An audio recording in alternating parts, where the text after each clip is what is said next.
چەند گەنجێکی پەرستارن لە نێو بازاڕ و قەرەباڵغی شاردا پشکنینی جۆراوجۆر بۆ هاوڵاتیان بە خۆڕایی ئەنجام دەدەن. ئەوان ئومێدێکی زۆر و گەورەیان بە پیشەکەیان هەیە، ئامانجیانە خزمەتی وڵات و نیشتیمانی خۆیان بکەن، هەر بۆیە داوای دامەزراندن لە حکوومەت دەکەن. دامەزراندنمان لە بۆ بکەنەوە چکە بەڕاستی ئەمە دەخینین هەوڵ دەدەین لە بۆ ئەوەی کە پاشە ڕۆژێکمان هەبێت لەوەی خزمەتی کوردستان بکەین. تاکە داواکاریمانەوەی کە دامەزراندن ڕاستی بکەنەوە بە تایبەتی لە کەرتی حکومیەکان نەک تایبەتەکان کو بڵێ ئێستا خستخانی ئەهلی زۆر بووە کەرتی حکومی ئەوەندە گرنگی پێ نادێن، ئەمە وەکو ئەوەی کەنەوەی دوا ڕۆژین حەز دەکەین لە کەرتی حکومیەکاندا داوام بکەین زیاتر.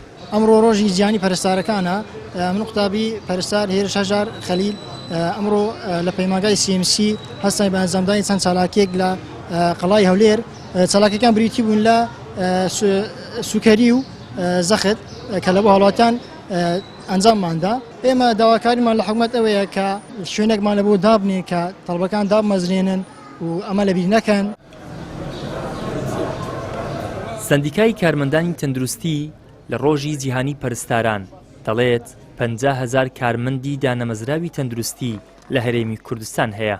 داوای دامەزراندن بە شێوەیەکی گشتی و بە تایبەت بۆ پەرستاران دەکەن و داواش دەکەن دەرماڵەی مەترسی بۆ کارمەندانی تەندروستی ببەسترێت.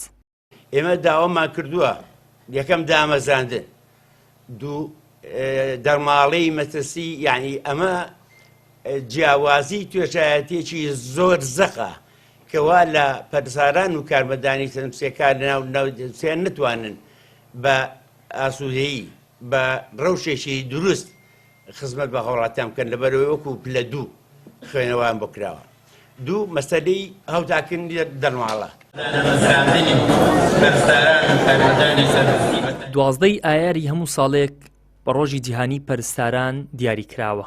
لە زانکۆ پەیمانگاکانی پەرستاریش لە هەرێمی کوردستان ساڵانە 4 بۆ 5,000 کەس ئاهەنگی دەرچوون ئەنجام دەدەن.